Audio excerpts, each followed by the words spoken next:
G'day baggers and welcome back to Bluebaggers Edge.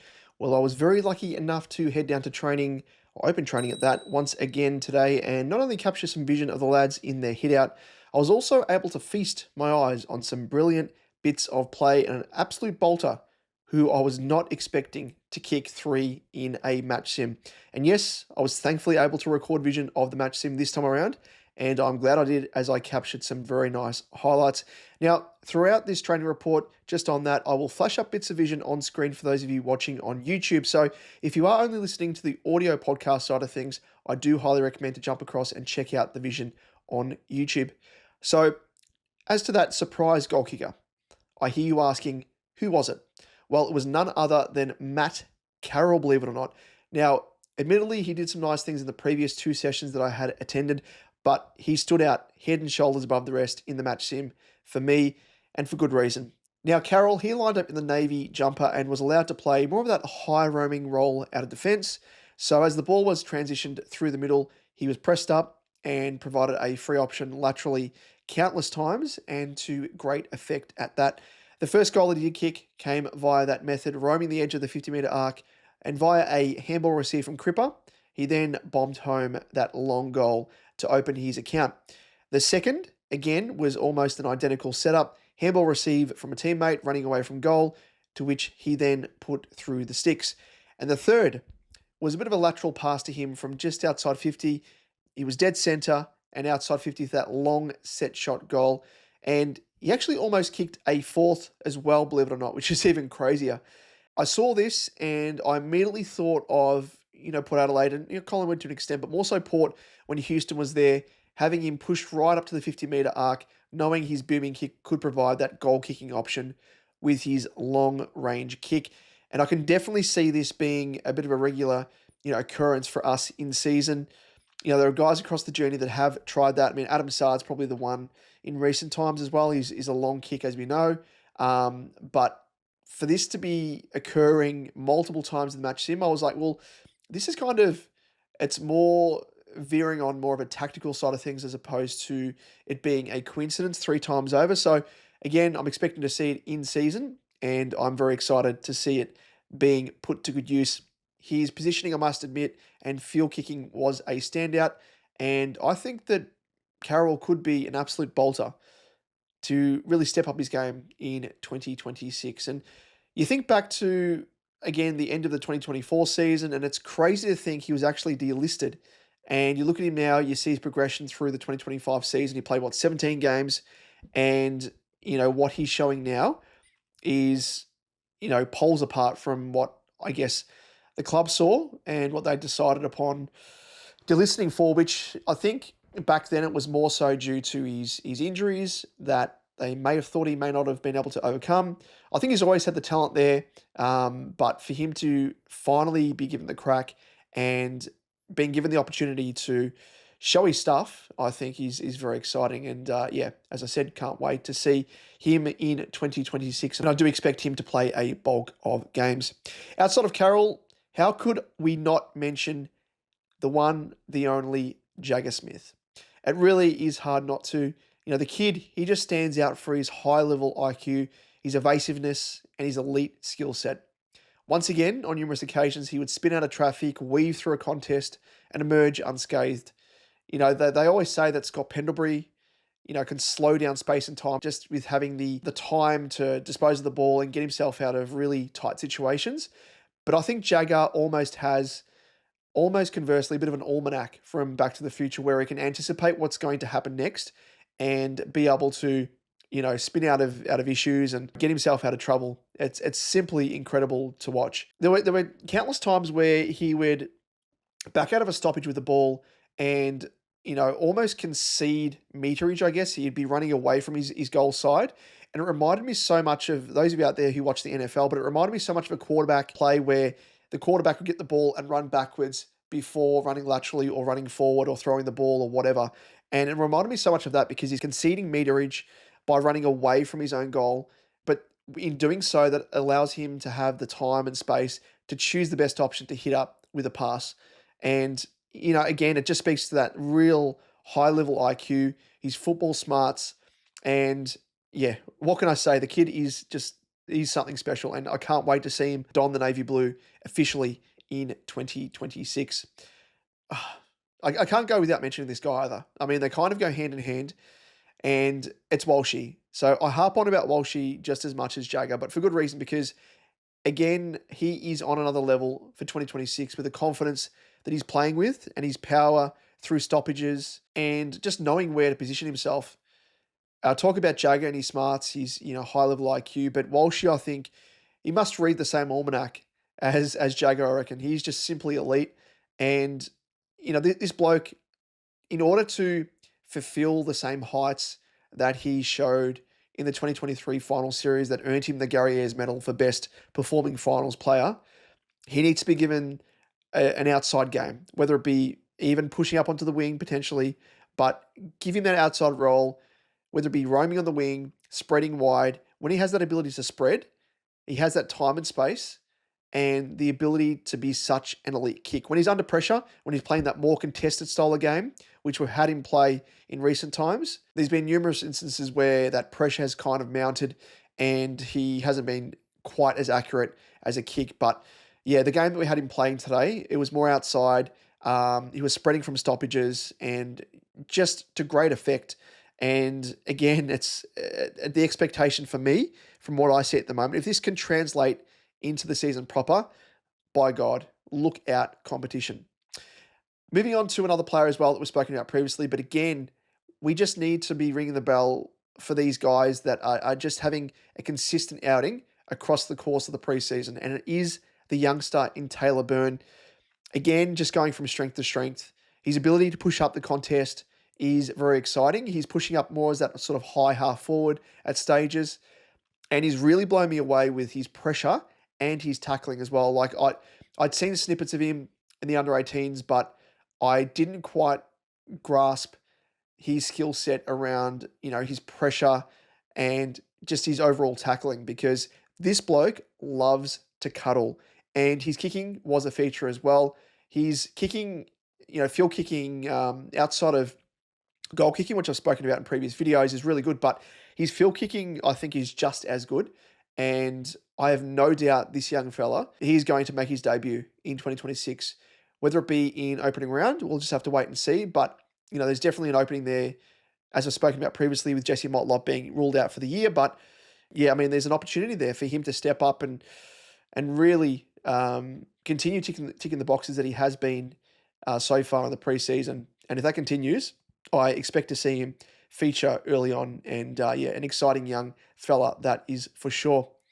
And it was good to see that every player in the match sim as well, just speaking to that, was in full contact also. So the likes of Harry, Jagga, Pitnet, they were unimpeded and allowed to play to their full capacity without the non-contact fluoro hat that they normally wear. So that was good to see. Just with Harry as well, just want to mention that he played the full match sim, which was great to see. Full contacts, as I mentioned, but admittedly was a bit rusty. As much as I'd love to say, and keep with the positivity side of things, just keeping things real.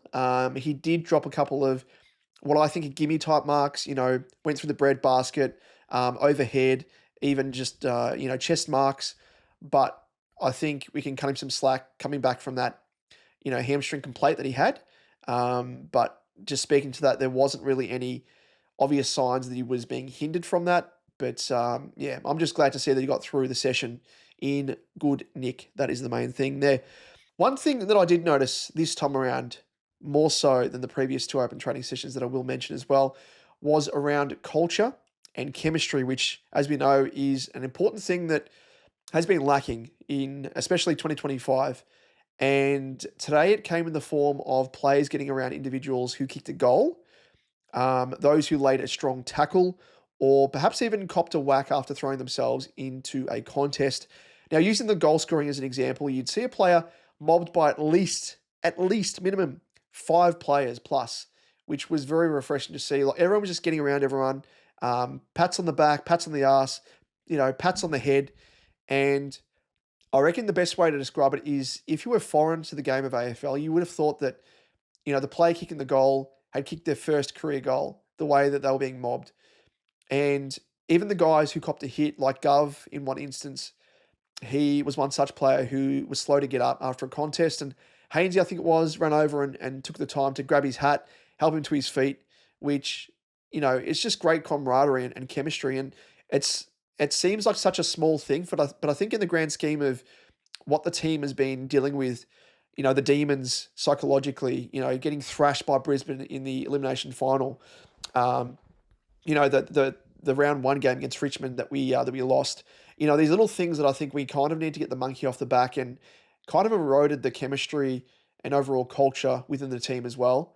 But it's that small stuff that I think says to me, these little signs that I'm witnessing, that the lads are switched on and getting around each other with positivity, and ensuring as a collective that I think we're ready to tackle 2026 with a bit of what I'm calling a clean slate, psychologically especially. And it's a bit of a far cry from 2025, when it seemed as though, individuals, or certain individuals who may or may not be at the club anymore, perhaps disrupted the team chemistry and harmony within the playing group, and maybe wanted to go rogue. And we started to see that with guys playing more of an individual type game, guys dropping their head, not putting in 100%, not putting in second, third efforts, that sort of stuff. And, to me, I think this is such a big thing from something that is quite small. I think for us, any other team I can't really speak to. Maybe it's such a small thing within other teams, but, from where we've come from to where we want to be heading, I think these are really solid foundations and building blocks for us to build upon. So, really good to see that. And the thing that put a smile on my face as well was there was a little bit of a competitive edge in this game as well, which I did note. There was a specific moment where Pitnet actually got in the face of Cripper after Pitt kicked a goal, which I found quite funny, as it's kind of coming from a bit of a usual level-headed Pitnet, but you just love to see that sort of stuff. The competitive spirit coming out.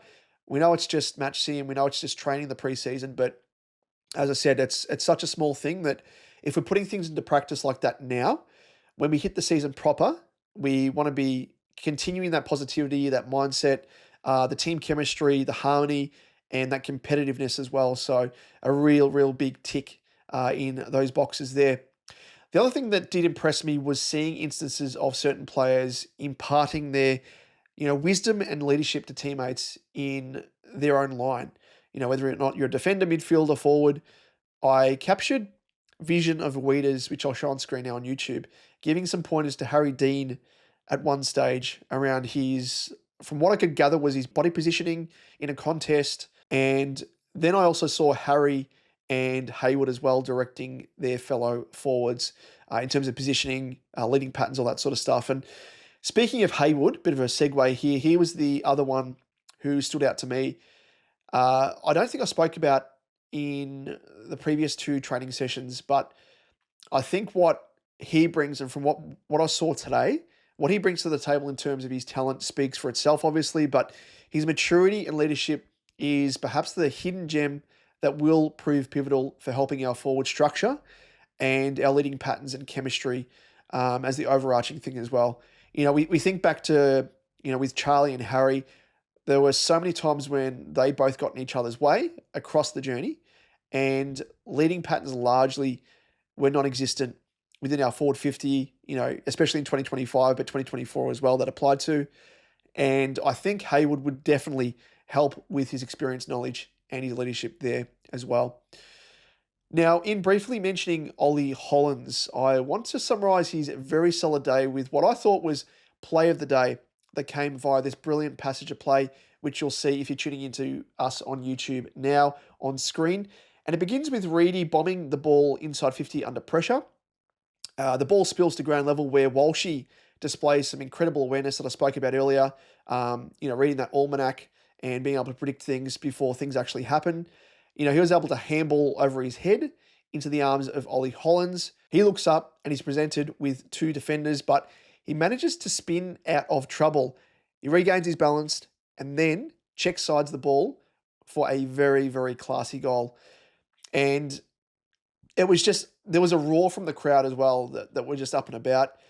I guess it was that combination for me. It was like Walsh being able to have that awareness to hit a teammate up handballing over his head, instead of just, blindly bombing towards goal, which I think we've done in the past where we haven't looked laterally, we haven't been able to, before the ball gets to where the player is, looked around and thought, okay, well, once the ball comes to me, I'll know I've got a teammate to my left, I've got a teammate to the right, perhaps a team up behind me, which is what Walshy did. And it just, I don't know, but for me, it kind of, it spells a bit of a, not development, but perhaps overcoming a hurdle that we've been struggling to overcome in recent times. So that in culmination really put a smile on my face. And likewise as well, seeing Elijah sprint to his brother from, I reckon it would have been about 40 meters away, just to wrap his arms around Ollie, congratulate him, and share a bit of a laugh. It must have been words to the effect of, mate, you've actually pulled that out of your ass, because there's no way that you meant to kick that goal. But he did, because he deliberately check-sided the ball the way that he, was positioned. He was under pressure and sidestepping and stuff. There was no way for him to accurately kick a drop punt. So again, footy IQ, smarts, assessing the situation that he was in. And yeah, it was just incredible. Again, play of the day for me. And there were a couple of other moments as well that stood out, which I'll hopefully put on screen here, but I will be putting up in a separate video for the match sim highlights in their entirety. So look out for that. But yeah, it was one of those moments for me. It was like a light bulb moment that it was in isolation. It was incredible, but there were bits about that bit of play that it was like, wow, it wasn't just the one player. It wasn't just Ollie. It was Walshy. It was guys around the footy. It was positioning. It was all that sort of stuff. So it was really good to see.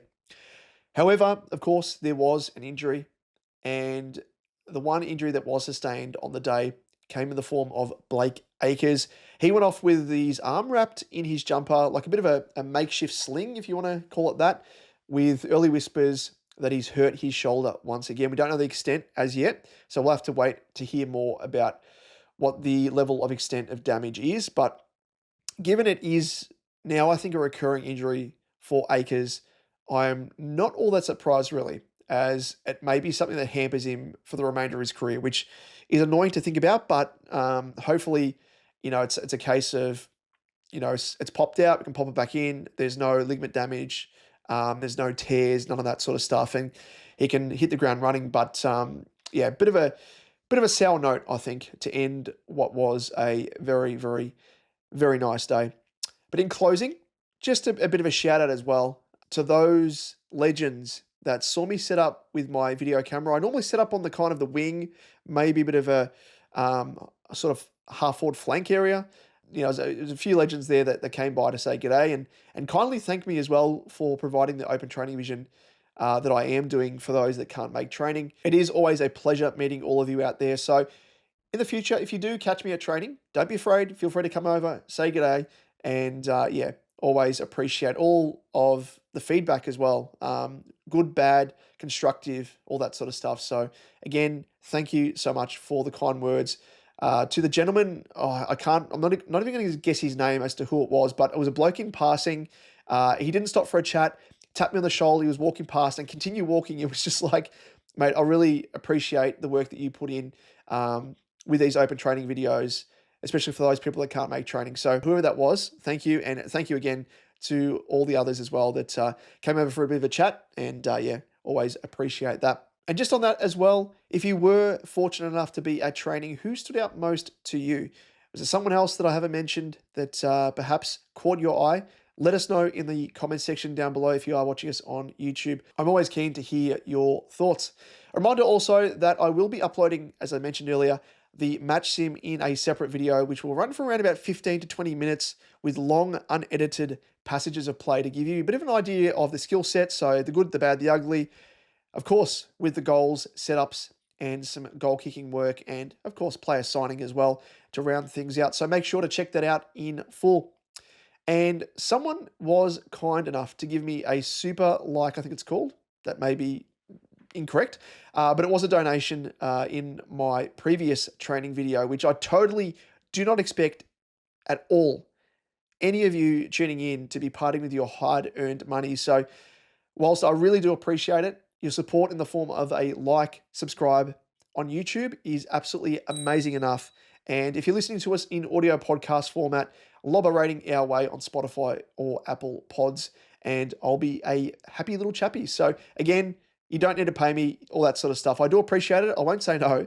But of course, the level of support you're giving me by tuning in, by liking the video, by subscribing, that's all I can ask for. So again, thank you so much. And lastly, just to round things out, just a bit of a public service announcement that we've fired up both a TikTok account and a Facebook page in recent days with links in the YouTube description down below. So give us a follow. And again, I really do appreciate your support. It really does mean the world. Now, with all that said, until next time, Bluebaggers, we'll see you in the next one. Go Baggers. Have you ever heard the MCG